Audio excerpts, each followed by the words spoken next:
Hello gang, welcome back to my channel. I have a new addition to the family.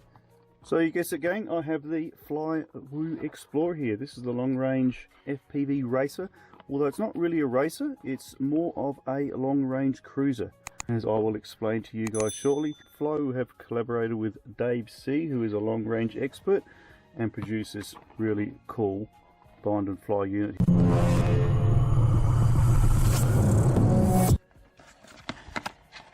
So when you receive your parcel, you will be presented with colour instructions on wiring and who goes what, when, where and why. This is the TBS version, so if you have the DJI version, it's going to be a little bit different for you UART, so that's all explained there. Very handy. Straight into it, some Flywoo stickers. A gift, just what I needed. We have some gem fan props here. These are the 4024 Hurricanes. Some more gem fan props here. LED strip. Spare arm.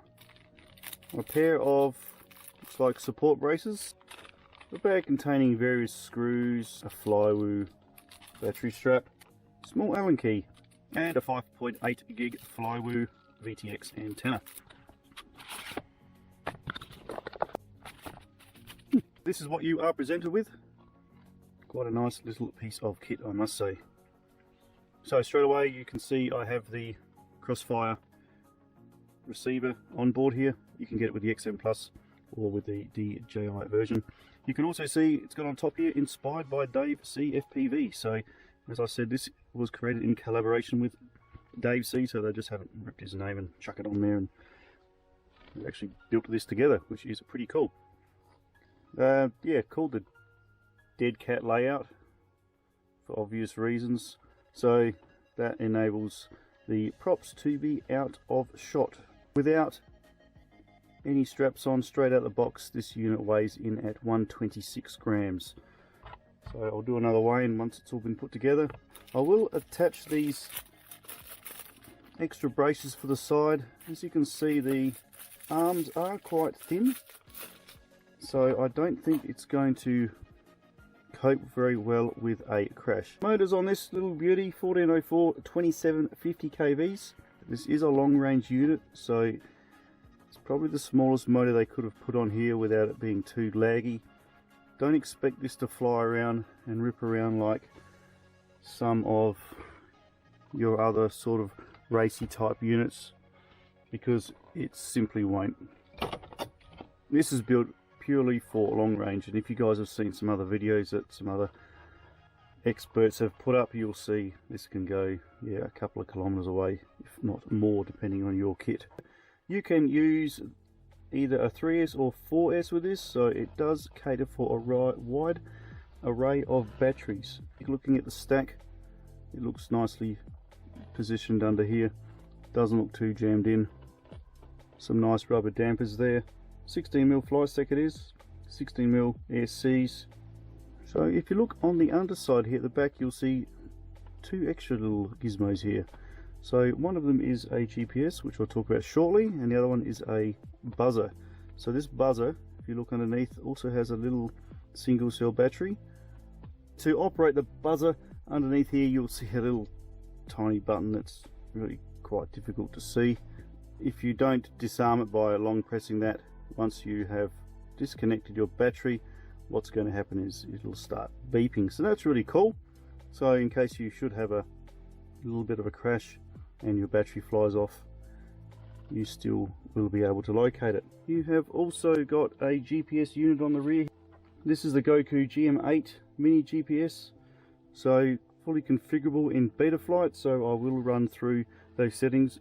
There's a couple of things you need to do in order to not fail-safe incorrectly, and I'll explain that as well in Betaflight. So you want to have that GPS unit armed, and you want to make sure that the quad will only take off once you have acquired the correct number of satellites. Otherwise, what's going to happen is, if you do have a fail-safe, it's just going to fall from the sky rather than flying back home, which is what it's meant to do. The VTX up on the back here, it is switchable via a switch here, or you can do it the more preferred method using Betaflight or your radio, powerable to 600 milliwatts, which is ideal for long range. This is the Caddx, and at the front 600 milliwatts, as I said, super adjustable as well. XT30 plug, of course. Looks pretty decent, gang. I'm going to go ahead and put on the supporting brackets and a couple of other bits and bobs, and let's hook it up to Betaflight.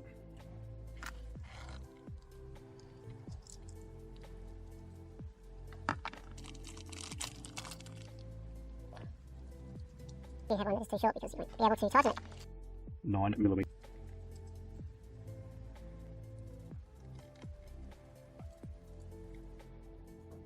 So be really careful with your VTX antenna.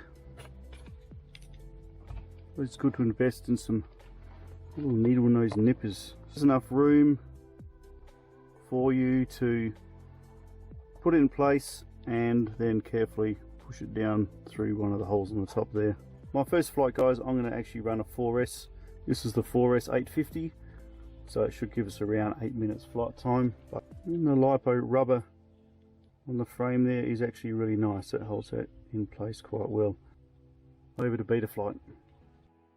Over Betaflight, guys, set up ports. You can see I'm running the TBS, which is my serial on UART1. The UART2 is running the GPS, and the soft serial is running my configuration. Everything here is as it should be. I haven't changed anything. D-Shot 300, 5.5 motor idle, Quad-X, 8K and 4K. Craft name Flywoo. Crossfire is already selected. There's no need to change anything here. Under features, that's all as it should be. Power and battery, again, there's nothing to do here for me. Failsafe, you need to spend a bit of time just changing a couple of things in failsafe. It should already be set to GPS rescue.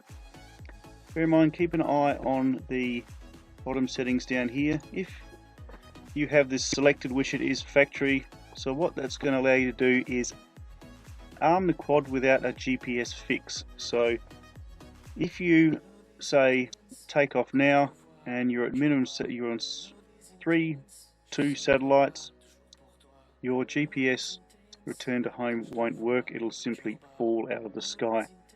So to fix that, you have your allow arming switched off, but bear in mind you have to manually make sure yourself that you have your 5 satellites by your on-screen display. Otherwise you'll still be allowed to take off, but if you try and do a failsafe GPS rescue and you take off with less than 5 satellites, it isn't going to work. So I'm going to keep that on. I'm going to keep an eye on my OSD, make sure I have at least 6 satellites, and then I'm going to take off. That way my GPS rescue will work. Another thing here they did was your auxiliary 3 was set on 200. I don't think we need to do that. We can just put that on hold and it will initiate itself. Now on screen display, you'll quickly see that this just looks like alphabet soup. There's just so much going on.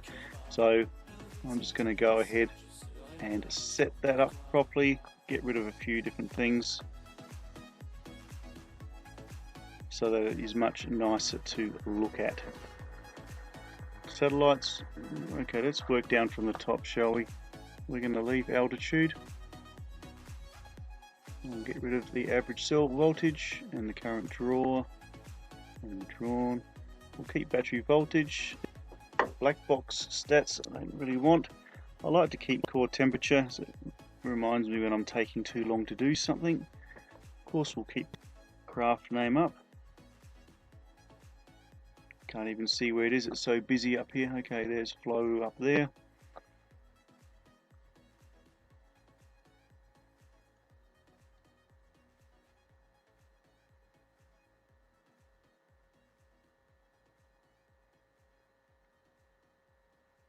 Flip over after crash arrow. Let's get rid of that. I don't need to know what flight mode I'm in. GPS latitude and longitude I don't think we need because it's just information that you just don't need. So bear in mind, guys, what you're seeing on the screen here may not be what you actually see through your OSD, so you'll probably need to have a little bit of a play around just so everything gets put in the correct position. Band E, maximum power. Low power disarm is off, so that should be putting out our 600 milliwatts of VTX.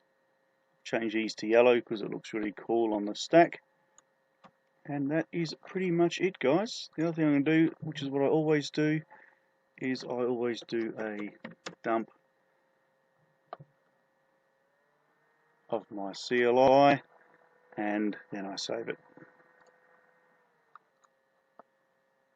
And there you have it going, so we are good to go. I'm going to unplug it, hook up a battery and check out our OSD and ensure our TBS is nice and securely bound. So let's do the weigh-in, guys, with the 4 props and our LiPo that we're going to fly with. So that weighs in at 235 grams. Very nice. Should you decide you want less performance and more flight time, you could add a 1300 4S, which is going to weigh you all the way up to 318, or the R-Line 1550, 336 grams. So once you disconnect the battery, you will soon see you have activated the alarm. So it's got a nice little bright light there as well. You can see flashes, which is kind of cool in case it happens at night time. So we need to disable that by pushing in the button at the back there for a couple of seconds, and it's now going to be quiet again. Good little feature. Great stuff, gang. This thing here is a beauty. I can't wait to get up in the sky. I just need to configure my TBS quickly. So next video, guys, I'm going to have a flight. I'm going to check out the GPS feature. I'm going to hope I've set it correctly. And I'm going to see if she returns to home and see how far I go with the analog version here, running TBS Crossfire and a 4S 850. If you've made it this far, gang, much appreciated. You've done well. Smash on that bell, smash on that thumbs up. Any questions, type them below, guys. I'll get back to you. Can't wait to get up in the sky with this Flywoo. It's going to be a beauty. See you then. Take care. Let's go explore with the Flywoo Explorer. See you, gang.